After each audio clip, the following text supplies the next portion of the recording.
Hay quienes la relacionan con el fenómeno ovni, algunas personas con el cambio de temperatura en los gases de la atmósfera. Otras aseguran que no son más que la reflexión de las luces en una autopista. Aparecen, flotan, parpadean, se mueven y así como llegan, se van. Las luces de Marfa son un fenómeno documentado desde el siglo XIX que despierta mucho interés y de la misma manera desconcierta. ¿Qué son? ¿Y cuál es la explicación desde la ciencia? Miles de personas se acercan a las afueras de este diminuto poblado en Texas para apreciarlas. Y hoy vamos a hablar de ellas en el efecto Titor. Tu dispositivo de audio ha captado las señales en el tiempo y el espacio del efecto Titor. Bienvenido al podcast más paranoico de Internet. El 2 de noviembre del año 2000, en los foros del Time Travel Institute, el usuario Time Travel-al-piso 0 empezó a revelar información sobre los posibles futuros a los que nos enfrentaremos como humanidad. Aunque muchas cosas no sucedieron, con su paso se creó una estela de duda frente a la información que conocemos. Y a esto le llamamos el efecto Titor.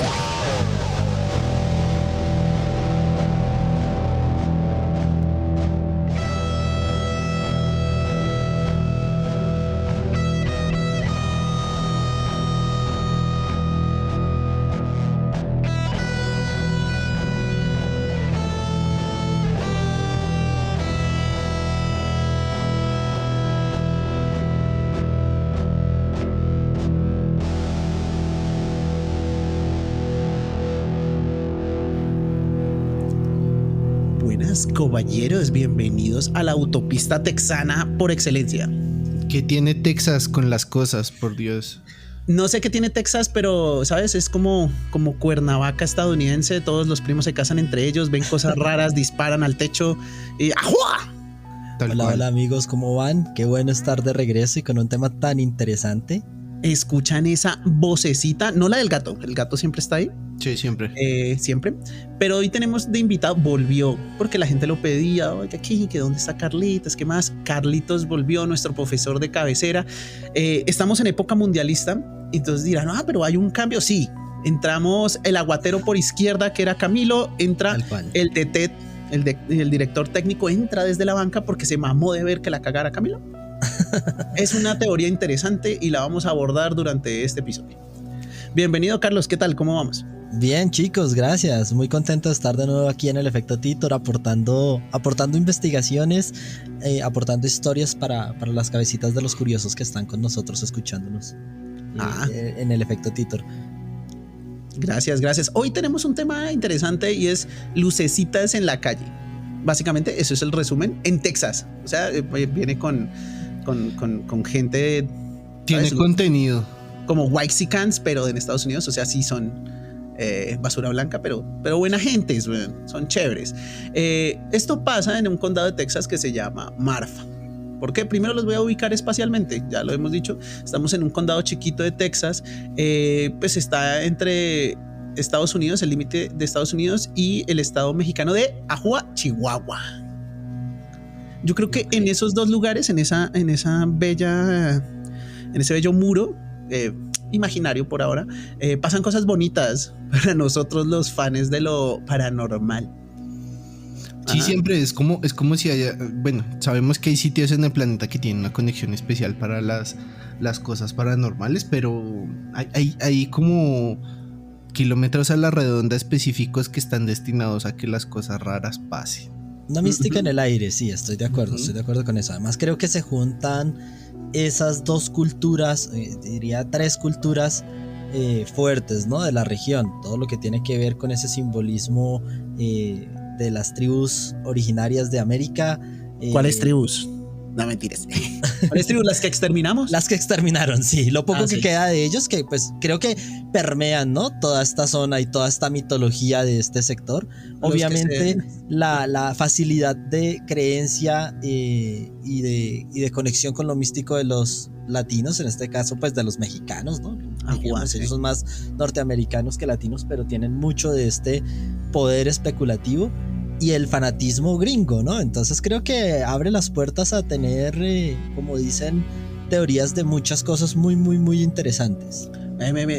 Carlos habla de tres ítems muy importantes. Fanatismo mexicano, puede ser. digo mentiras, fanatismo estadounidense y Sí. la capacidad, llamémosla creativa, de los mexicanos, que estoy de acuerdo. Yo creo que su cultura y todo su panteón de leyendas, mitos y demás es muy muy amplio, ¿no? Entonces ahí se mezclan en un buen pozole sabrosísimo en la ciudad de Marfa, ahí en Texas, ¿no? Les cuento, está a 700 kilómetros al sur de Austin, que es como lo más grandecito cerca, y habitan 2.000 personas. O sea, la verdad es que eso es como para hacer unos 15 años aquí en Colombia. O sea, no es tanta gente. Unos 15 años. Se para hacer un arrocito con pollo, repartir ahí con gaseosa, con manzana postón. O sea, esos son 2.000 personas, no es tanto. Es un pueblo chiquito en realidad. Sí, no, casi no.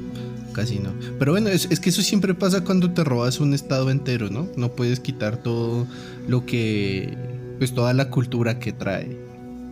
No lo robaron, necesitaban un poquito de libertad. Ah, ok, perdón. Sí.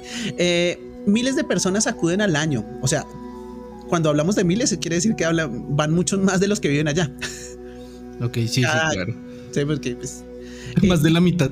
Sí, exacto. Vienen porque no pueden explicar un fenómeno del que vamos a hablar, porque los maravilla a todos, y son estas misteriosas luces que aparecen cerca al pueblo, ¿no?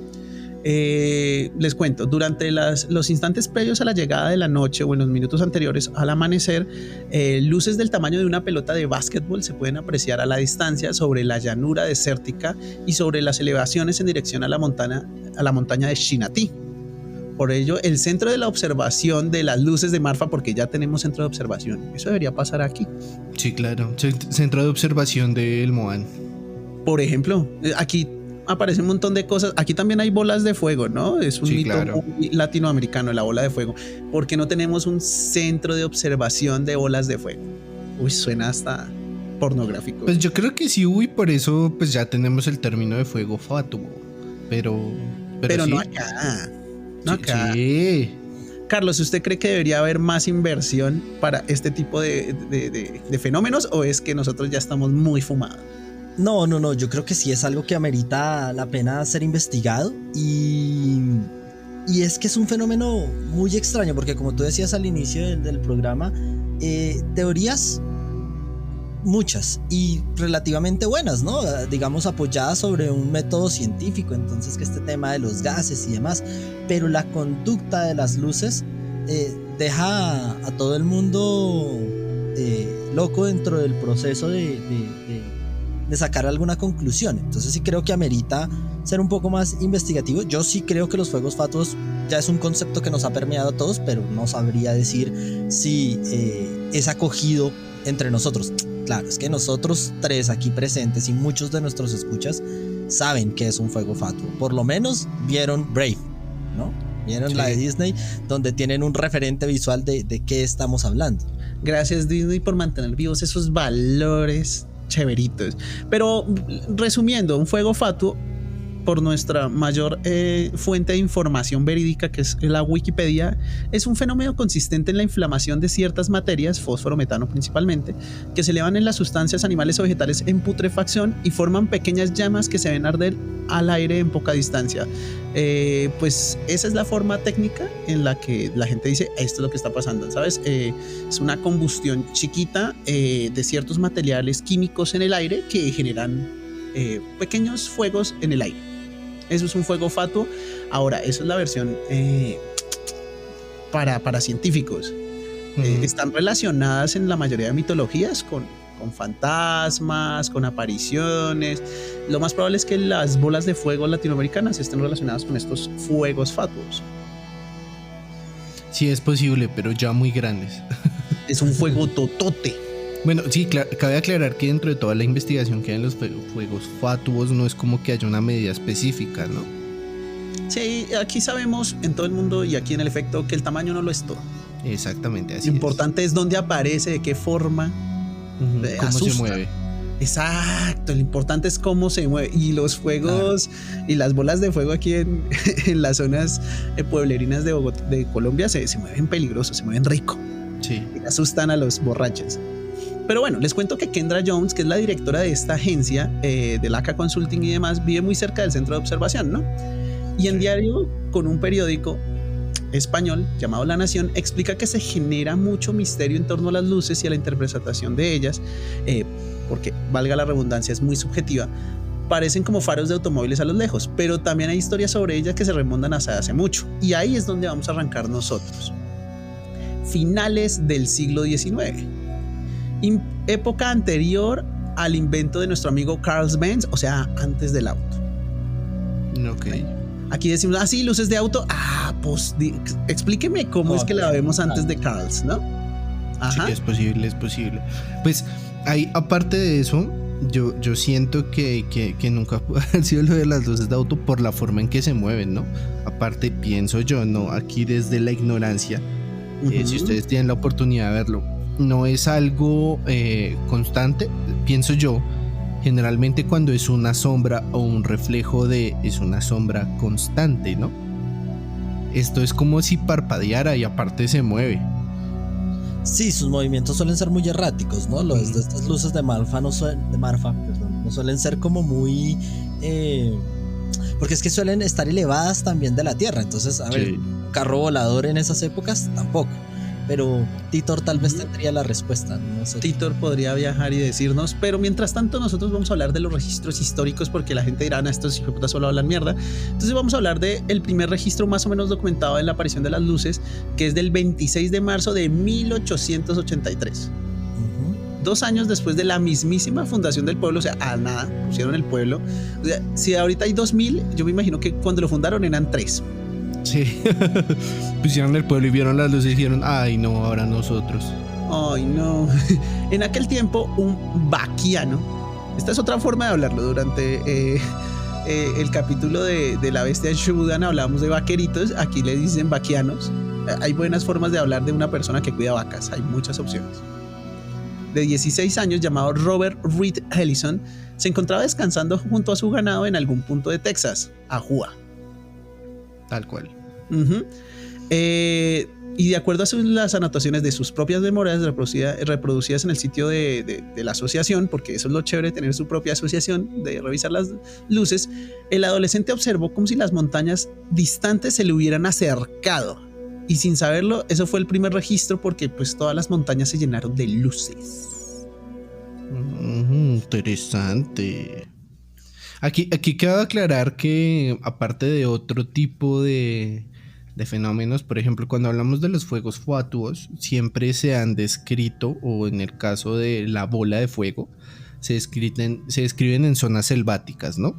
Sí, por lo menos rurales o exactamente, no, y tiene sentido por la procedencia científica de estos, que son como en muchos puntos, arriba de creaciones de pantano, cuando hay cuando se junta esta descomposición con agua, ese gas metano hace que se vean, pero no sé si tenemos registro de luces como estas en otra parte del mundo.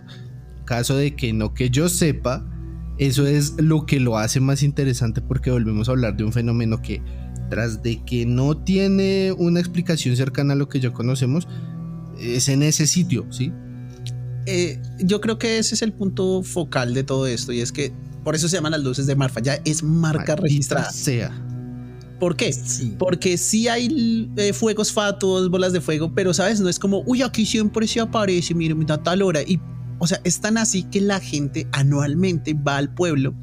O sea, hay 2000 personas que todos tienen hoteles, debe ser, para recibir a personas en este festival que hacen a final del año, para ver las luces, porque es como fijo, aquí están a tal hora. ¿Y por qué si es luces de autopista? Porque solamente en esa época del año. Es verdad. Sí, y que la zona no es, como tú decías, propiamente un pantano, ¿no? Estamos en una zona más desértica. Sí hay fenómenos, como dice Jorge, similares. Hay un lugar que se llama las Montañas Cafés o Brown Mountains, donde se ven fenómenos similares, pero no con esta temporalidad, no con esos registros tan antiguos, y no que llamen tanto la atención. Entonces sí estamos ante algo marca registrada, ante algo muy propio que está documentado por el mismo pueblo, y que el pueblo ya se ha convertido en un símbolo de peregrinaciones para este lugar. Chucha, algo así. Es verdad. Ahora, Julia Bumbley, que también trabaja para el observatorio, gracias por tener un observatorio, reflexionó un poquito sobre las primeras teorías del 1800, ¿no? Decían, bueno, ¿qué podría haber sido? Porque la gente igual también en ese momento decía, vaya, tampoco son fantasmas, güey. También habían escépticos y decían, podrían ser fogatas encendidas por los apaches u otros viajeros. Pero nunca se encontraron rastros de ceniza ni nada que pudiera haber, ¿sabes? Sido encendido a lo largo de los años, ¿no? Como, bueno, aquí apareció el fuego, al otro día fui, no hay muestras de que hubiera algo prendido acá. Sí, aparte que el juego tiene otros elementos que se pueden observar. Habría humo, ¿no? Que en este caso no existe cuando uno ve las luces. Ahora bien, en esa época siguieron apareciendo, no sé, noche siguiente, la semana, el año siguiente, y empezaron claramente a preguntarse, bueno, ¿qué son esas luces? 2 años más tarde, después de que nuestro amigo Vaquino, bueno, el vaquerito, en 1885, fueron también pioneros pobladores de Marfa que aseguraron haber visto las luces sobre ese año, en el 85. Y lo mismo ocurrió a varios ganaderos que vieron el fenómeno sobre las largas extensiones en 1919, donde hay varios registros más donde hablan de las mismas descripciones. Luces que aparecen cerca de la montaña e iluminan todo el contorno de la montaña. Entonces es como que usted está ahí, no sé, ay, pucha, se fue la vaquita, ¿no? Entonces hay que ir por ella. Vamos, Fluffy. Van detrás. Y ven ustedes que toda la silueta de la montaña se ve iluminada a lo lejos. Esto en 1885, en 1919. En 1919 ya había autos, sí, pero dudo mucho que la infraestructura vial diera para que estuvieran por allá. Eso era tierra de vaqueros. Sí, pues no sé si, bueno, desde el siglo XIX ya estaba ese concepto tan idealizado con esa tierra. Puede ser. O sea, lo que sabemos es que en esa época, en Texas, pocos habitantes. Ya sabemos que si en este momento hay 2000, en ese momento ya para 1919 quizás había una gran cantidad de 500 o 1000. 200 personas. 250. Todos eran primos. Todos eran primos y claro, estamos hablando de estados de México dedicados a eso. O sea, prima, ¿cómo está de querida usted? Al Juego de Tronos latinoamericano. Exacto. Venga, la pongo a ver luces, mami. Sí, oye, qué rica. Que esa es la forma de echar los perros. Venga, la pongo a ver luces y se llevan para el potrerit. Ahí, sí. A ver luces, literal. Pero bueno, siguiendo con la historia, ya después de los 1919, entramos a las primeras fases de la Primera y Segunda Guerra Mundial. En este caso vamos a hablar de la Segunda Guerra Mundial porque cerca a esa zona pusieron una pista aérea, la de Midland. Y los pilotos vieron y divisaron luces misteriosas y ellos mismos fueron a buscar el origen, porque claro, estamos en guerra. Es como, vimos unas luces ahí, debe ser normal. No, ellos tienen que ir a investigar, ¿verdad? Y cuando iban a investigar, no había fuente de luminosidad por ninguna parte. ¿Era Primera o Segunda Guerra Mundial? Segunda. Ok. O sea, ya había más tecnología, porque es que la primera es el piloto ahí asomándose por la ventanita del avión y ¡oye, alguien allí con vida! Sí, no, tal cual. En este caso sí ya había aparatos, instrumentos que les permitía rastrear los lugares y decían, vemos las luces cuando salimos de la pista, pero cuando vamos hacia el sector, 1, desaparecen, 2, no encontramos rastro de qué las pudo haber producido. Ahí va mi pregunta, o sea, ¿sabemos que se han visto desde otro ángulo? O sea, ¿lo han visto desde el cielo? Desde el sky, sí señor, desde el cielo. Ok, eso iba a decir, porque si solamente se ven así en plano horizontal, uno dice, pues, o sea, tiene que ser reflejo de algo. Pero pues si ya se ve desde el cielo, desde plano horizontal, desde varios lados, entonces, o sea, tiene que haber un algo. Y aparte se mueve la desgraciada. Sí, el movimiento es errático, o a veces estas luces, dicen los relatos, que se dividen, vuelven y se unen, dejan estelas en sus recorridos. Es decir, es bastante particular incluso para un fenómeno ovni. Sí, yo creo que muchos lo ligan más a un fenómeno paranormal que a un ovni, pero igual nosotros sabemos que los ovnis tienen fetiches bien raros. Entonces, pues Yo escuché, y dentro de la investigación y lo que yo puedo aportar hoy al programa, estuve mirando teorías que dan más hacia la criptozoología, hacia animales específicos, pero bueno, hablaremos más adelante de ello, que hacia fenómenos paranormales, ¿sabes? Pero bueno, continuemos. Chévere saber sobre los animales, pues sobre la criptozoología que nos puede decir, porque sí, lo que vos dices, los indios americanos y toda esa cultura sí tenía mucha criptozoología detrás. Hablamos que desde ahí vienen, entre ellos y los mexicanos comparten el nahual o ciertas criaturas, iba a decir transformistas, no sé si era el término adecuado, más bien cambiapieles, era más. Ok. Sí, pero transformistas también se transforman. Pero sé que tienen muchas cosas. También tienen el Wendigo, es el demonio devoracarne, que ya lo hemos tocado en un par de ocasiones, porque sí se relaciona muchísimo con avistamientos y sucesos pues inexplicables en la zona norte de nuestro continente. Pero bueno, siguiendo, ya después de la Segunda Guerra Mundial, en 1970, turistas de bastantes lugares se acercaban al lugar desértico en busca de esas luces. Ya se volvió una tradición. Y los propios pobladores ya del pueblo cercano divulgaban la propia leyenda, afirmaban que, y ojo, esta es la leyenda que nuestros amigos del pueblo sacaban, y era que afirmaban que un jefe apache había sido asesinado en las llanuras y desde entonces iluminaba el cielo con una luz errante. Ok. O sea, la teoría no, o por lo menos con lo que venden llaveros, era eso, un jefe apache que fue asesinado y el man ilumina las llanuras me imagino que con una antorcha, o él mismo está así prendidos en fuego. Es que, bueno, ya poniéndolo como en comparación, ya poniéndonos locos, Así es bastante parecido, bueno, no parecido y no parecido a cuando uno hace el avistamiento de un orbe, ¿no? Claro que ahí siento yo que hay una diferencia que es fundamental, que por eso sirve para descarte, y es que en esta el movimiento es errático, pero cuando tiene movimiento es muy rápido. Sí, dicen las personas que lo han avistado que tiene dos velocidades. Estas luces tienen dos velocidades: quieta o en hijo de puta. No hay más. ¿Cuál? Sí, volando. Normalmente los orbes se elevan del suelo, es lo que dicen, se están unos momentos quietos, pero digamos que sin ninguna provocación o sin ningún movimiento de los espectadores puede simplemente moverse rápidamente hasta su sector, volver. Lo que hablamos es un movimiento errático, pero pues que genera dudas, ¿no? Porque sí, claro, si vienen de la autopista, así ¿por qué se devolvió? ¿Está echando reversa o qué? Sí, es bien raro. Yo tengo una pregunta, no sé si tú tengas información al respecto, y si no, pues invitamos a que nuestros oyentes también lo investiguen y nos lo dejen en los show notes, que creo que como comunidad podemos aportar grandes cosas. Cuando se está observando el fenómeno, encontramos mucha información sobre qué pasa cuando se observa el fenómeno, o descripciones de los movimientos que hacen las luces y demás. Pero ¿cómo desaparecen? Simplemente desaparecen, se ocultan tras alguna zona específica del terreno, como puede ser una caverna o algo así. Yo no encontré nada al respecto, pero me parecería una pregunta interesante para tratar de seguir deduciendo qué es este fenómeno. Vale, te cuento que tenemos información de un periodista llamado Michael Hall, del Texas Monthly, o del Texas Mensual, que llamaría.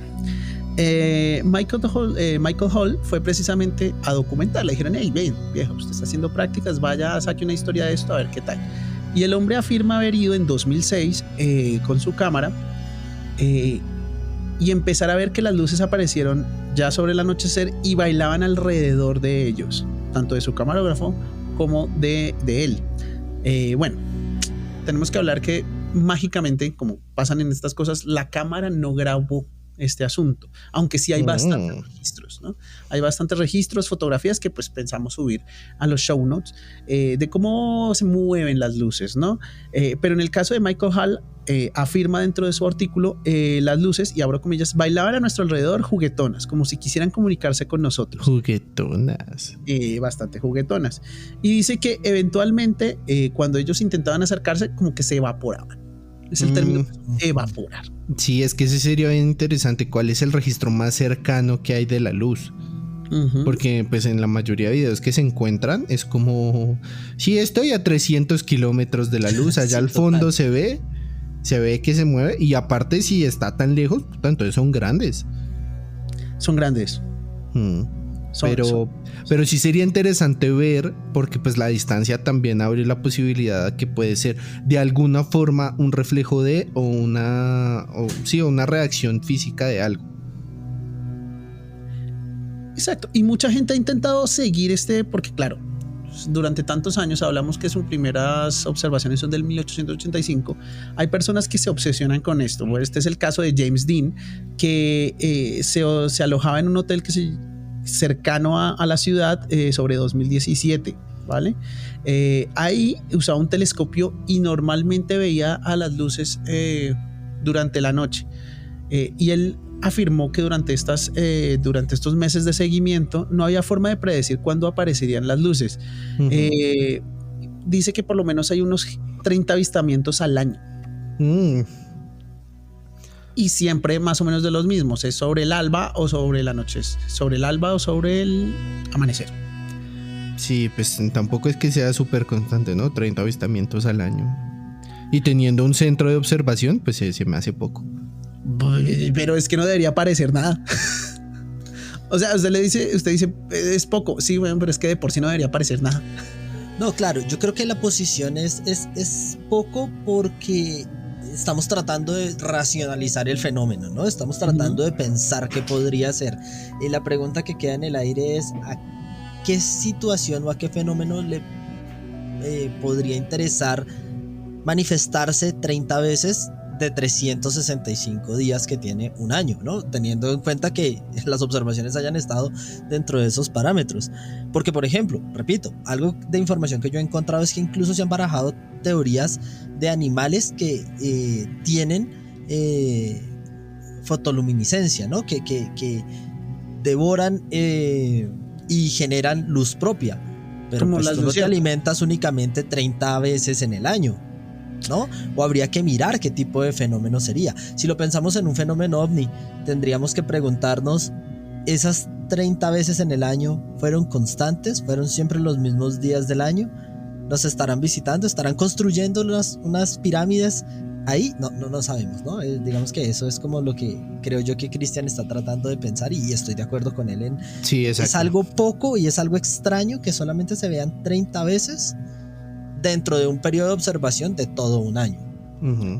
Ok, en eso tiene sentido. Ahora también hay que hablar de otras características. Digamos, cuando hablas de fotoluminiscencia, creo que criaturas fotoluminiscentes conocemos algunas. Digamos que están las polillas, pero sí. Las personas que han estado en presencia de ellas hablan precisamente de eso, que cuando las tienen relativamente cerca, calculan un tamaño aproximado como un balón de básquetbol. Sí. Ahora, otra característica importante, como diría nuestro amigo el Joel, caracoles de colores, porque no solamente se limitan al color blanco o amarillo, se les han visto rojas, azules, verdes. Entonces, pues, sí, caray, o sea, también yo iba a poner la teoría de que sí puede ser como liberación de gas en un punto específico, pero si ya vienen colores. Ay, sí, no sé. Aparte que, bueno, esa es la otra, ¿no? Si también vienen colores, pues ¿cómo explicas eso de un carro? Bueno, creo que hoy en día se ven unas cosas, pero... Claro, pero es menos probable. Aparte que se supone que hay registros de hace muchísimos años donde ya esas luces venían de colores. Es verdad. Hablando de las investigaciones en general, todas se relacionan con el ámbito de las luces de los fuegos fatuos, ¿no? Si bien hay varias personas que se han dedicado a escribir libros, a observar las luces durante mucho tiempo, se han instalado cámaras y hay registros de 24 horas del área. La gente del sector, en especial James Brunel, que hace parte también del observatorio, chunga, yo quiero un trabajo así, se enorgullece de contar con la mejor colección visual y probatoria del fenómeno. A James precisamente se le dice, bueno, ¿cuál es la observación o ya la explicación final que usted podría darle si ha dedicado su vida a esto? Y abro comillas, las luces de Marfa se originan en una zona otorovolcánica y donde la materia sólida del suelo principalmente es rica en cerámicas, cristales y minerales. Y él asegura que podrían crear una carga eléctrica muy potente. O sea, hablamos de de posibles descargas eléctricas en la zona. Como si crearan un minicampo. Eso asegura pues una de las personas del observatorio, pero pues todas las personas del observatorio como que tienen teorías distintas. Claro. Bueno, pero, o sea, pienso yo, ¿no? Si yo trabajara en el observatorio, supongo que ellos tienen registrados en qué punto aparecen más seguidos, ¿no? Entonces yo lo que haría es, lo registro. Me muevo, ¿qué te digo yo? Es que sí se ven muy lejos. Pongámoslo que está a 3 kilómetros. Me muevo 500 metros adelante. Se sigue presentando 500 metros adelante. Y así hasta que pueda ver algo más cerca, ¿no? Porque es que todas están lejos. O hasta que desaparezca. Exactamente. Porque esa es la otra, digamos, uno hace ese tipo de investigaciones cuando sabes que es una constante. Es como cuando estás investigando biología marina. Entonces, bueno, listo, me voy a acercar a esta criatura. Pero esta criatura, ¿sabes? Lo más probable es que se mantenga, se adapta a ti y a la larga pues termine aceptándote. Estas luces no es como, sí, se va a dejar agarrar y va a ver, no. Ese es el gran problema. Ahí sí toca jugarle a la estadística, oye.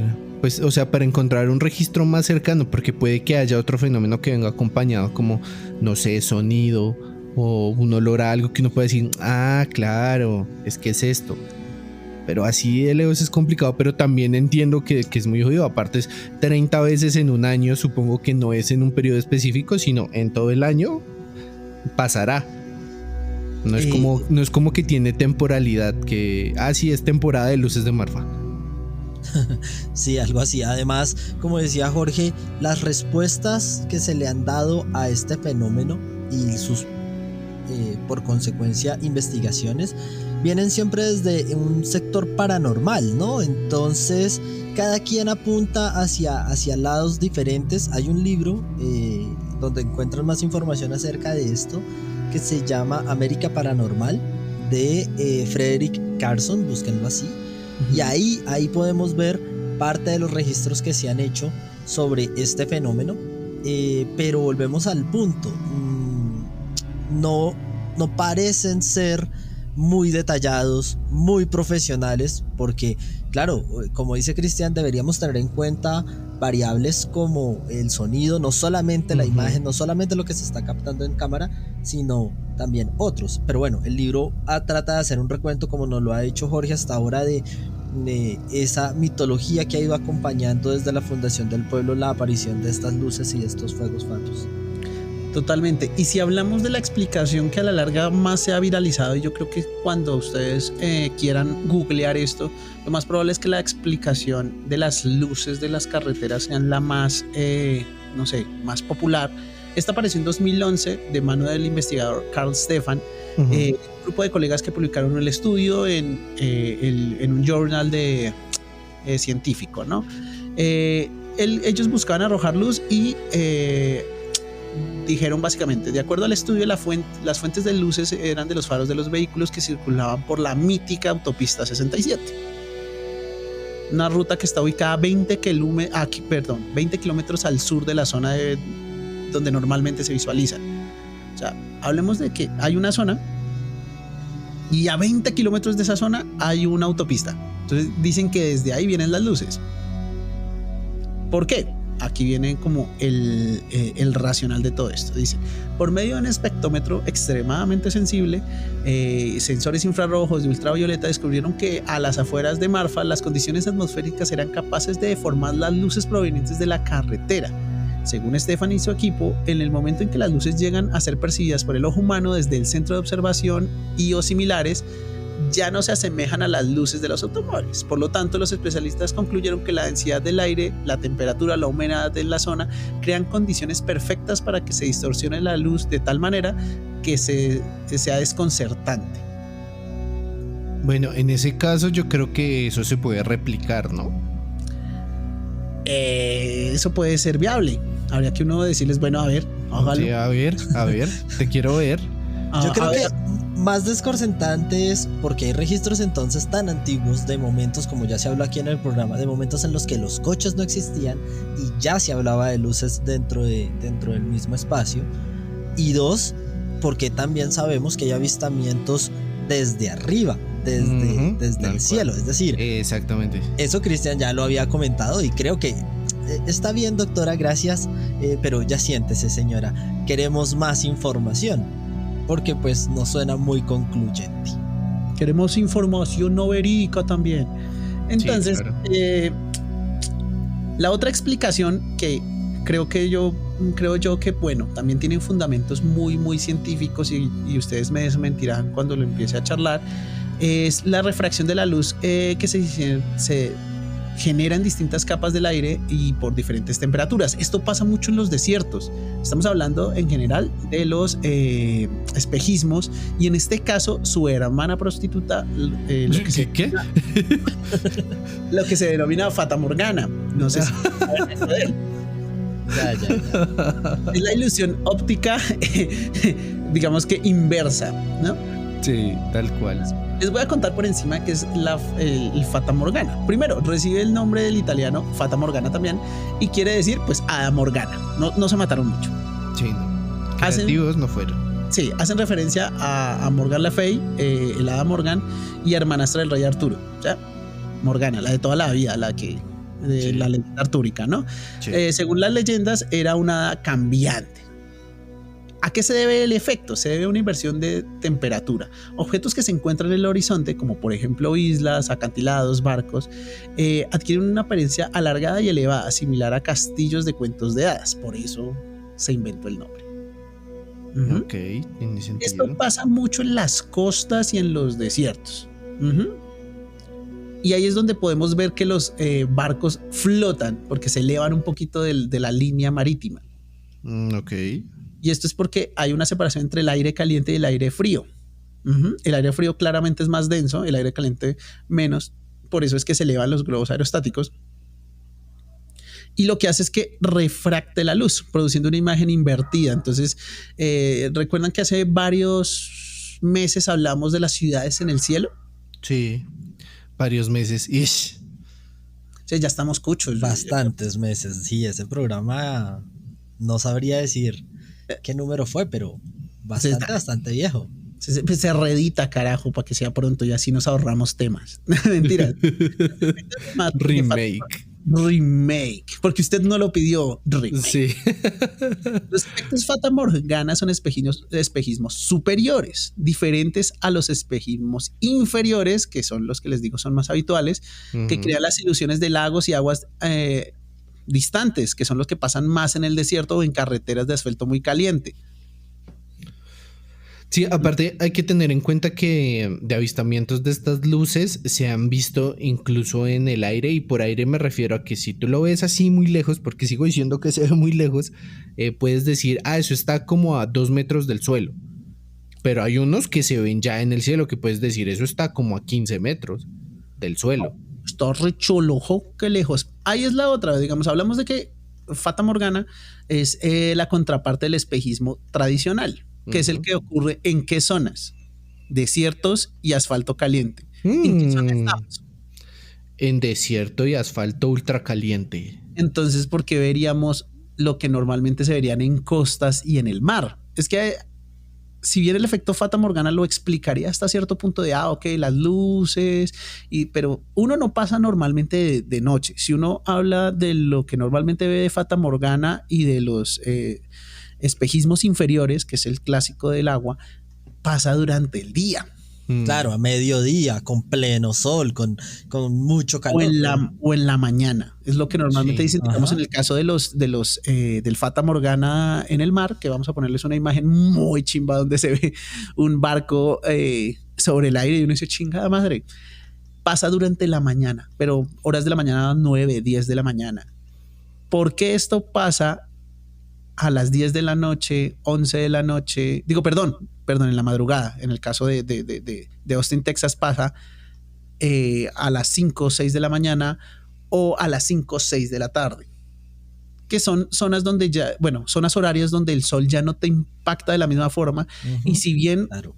entendemos que los efectos visuales pueden pasar pues con cualquier tipo de luz, se supone que estos, tanto los espejismos inferiores o los espejismos superiores, pasan cuando hay una incidencia de luz muchísimo más marcada, como el mediodía. Sí, es verdad. Señores de la MLVC, Yo creo que toca invertirle a la vaina. O sea, hay que Yo, meterle yo- plata. yo lo que necesitaría es comprar de esos drones que van a toda mierda y apenas la vea, pégale. ñan, A ver Persiguiéndole a qué él. se ve, sí.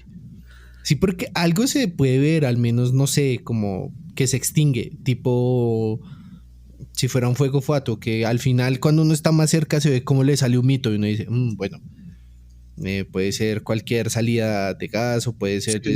este tipo Un campo tema de combustión. electromagnético que llaman, pero necesitamos respuestas. ¿Ha habido algún reporte de contacto con las luces o de estar lo suficientemente cerca, Jorge? Este periodista que nos decías que estuvo cubriendo el fenómeno y que decía que lo rodeaban a él las luces, ¿lo hacían a la distancia o lo hacían de una manera más Pues cercana a él? lo que el hombre nombra, hablamos siempre de por lo menos una decena de metros. Ese es el problema, Ok. que nunca lo hemos tenido así de, oh, quiero apapachar esa luz. No, Ajá. pero sí, digamos que ya 10, 15 metros por lo menos al ojo humano, pues ya es cerquita, güey. Ya es cerquita. Sí, 10, 15 metros sí es Sí, bastante es cerquita, probable. es un sprint, un pique de gamín, como llamaríamos en Bogotá, de 10 segundos, Sí, claro. menos. Entonces, pues, ese es el problema. De las cercanas no suele haber presencia gráfica, porque lo Ok. que vamos a subir normalmente es de imágenes ya a la lejanía. Entonces, ahí está, y bueno, voy a cerrar las posibles explicaciones científicas con la que alcanzamos a nombrar y a tocar por encima, que es luces que pueden estar asociadas a los gases que se generan cerca de los pantanos, como el caso de la fosfina y el metano. Ujú. Se habla que bajo determinadas condiciones estos gases pueden llegar a encenderse en contacto con el oxígeno, pero bueno, sí, o sea, hablamos de que no estamos en una zona pantanosa. O sea, sí, muy bonito si estuviéramos ahí cerca donde se filmó La princesa y el sapo, pero no.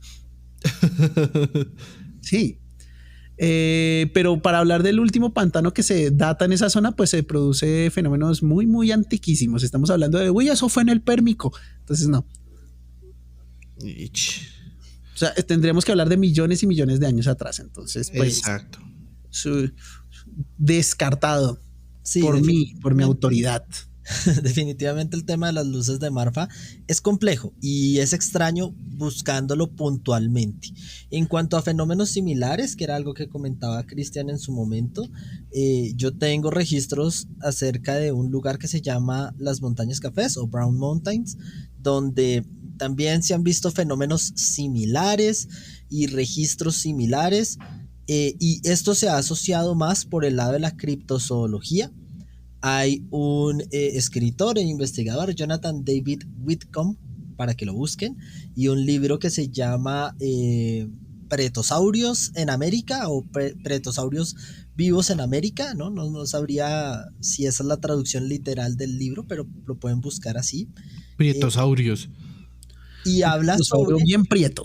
algo que si les interesa a los que nos están escuchando, déjenoslo saber en comentarios para traer un programa más adelante sobre el rompen y otros animales, no sé, digamos, ocultos como parte de esa criptozoología. El hecho es que este personaje, David, dice que a lo largo de su investigación él ha encontrado que todavía hay pretosaurios, que son estos dinosaurios alados, ¿no? El famoso pterodáctilo que nosotros conocemos, que han habido avistamientos a lo largo del mundo. Entonces él dice que una de las razones para estos fenómenos luminiscentes es que algunos pretosaurios puedan tener esas capacidades luminiscentes. Pero pues lo que decía Jorge en su momento, si son animales, ¿por qué no permiten el acercamiento? ¿Por qué aparentemente se desvanecen? O sea, ¿cómo se desvanece un animal? Tampoco. Pero bueno, al tratarse de fenómenos relacionados con la vista, al ser conscientes que nuestro espectro visual de la luz es limitado en comparación con otros animales, pues caben las teorías dentro de estos procesos. Y ahí les boto el dato de los rompen o los rompan, que creo que sería un tema interesante para traer más adelante. Aguanta. Estaba aquí googleando los pretosaurios y es como el pterodáctilo, ¿sí? La versión clásica de como lo veríamos, son pues dinosaurios alados. Y puedes buscar pterodáctilos vivientes como concepto.